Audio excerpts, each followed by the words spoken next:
You look at a stranger's face for less than a second. Your brain already knows something about them. You didn't choose this. You didn't learn it in school. It happened before you could even talk. Scientists wanted to know when this starts, so they ran an experiment on the one group of people who couldn't lie about what they noticed. Babies. Here's the strange part.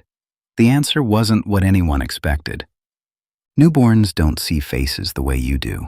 Their vision is blurry. Shapes matter more than details. But give it a few months, and something shifts.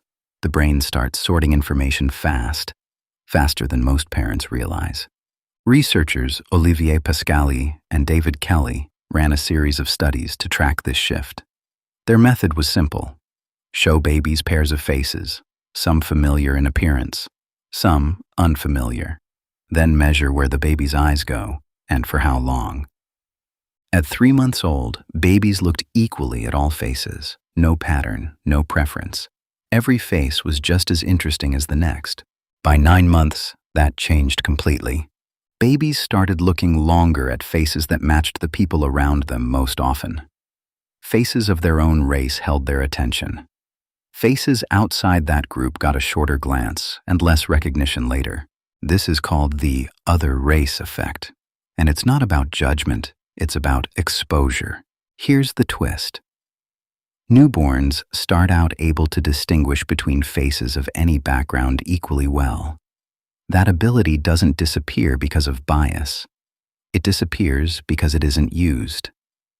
Think about how vision works in the first year of life. The brain is pruning constantly, keeping what's useful, letting go of what isn't. If a baby sees mostly one type of face, day after day, month after month, the brain gets efficient at recognizing that type, and a little worse at everything else. It's the same reason you can recognize your childhood best friend in a crowd of thousands, but struggle to tell apart strangers from a place you've never been. Your brain built a shortcut. It just built it early. Earlier than anyone assumed possible.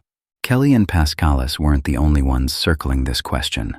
Researcher Kang Lee took it further. His team tested whether this narrowing could be reversed. They showed one group of babies extra pictures of faces outside their usual environment. Repeated exposure. Nothing else changed, and the recognition gap closed. Babies who saw more variety kept more of their original ability. The window hadn't shut. It had just narrowed based on what the world showed them. That's the part that should make you pause. This isn't a story about babies being born with prejudice. It's a story about how flexible the human brain is in its first year, and how quickly that flexibility gets shaped by what it's fed. What a baby sees before they can walk, before they can speak, before they have a single memory they'll keep, is already teaching their brain who counts as familiar. Now think about your own life, not as a baby, as you are right now. You still do this.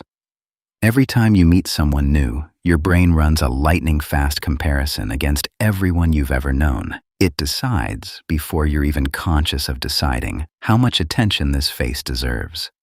You didn't choose this system. You inherited it.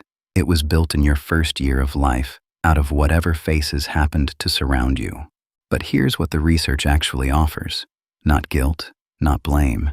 Something more useful. Proof that the brain never stops responding to what it's shown. Proof that a narrowing built in infancy can widen again with exposure at any age. You looked at a stranger's face a moment ago and your brain already knew something. Now you know why. And now you know it was never fixed to begin with.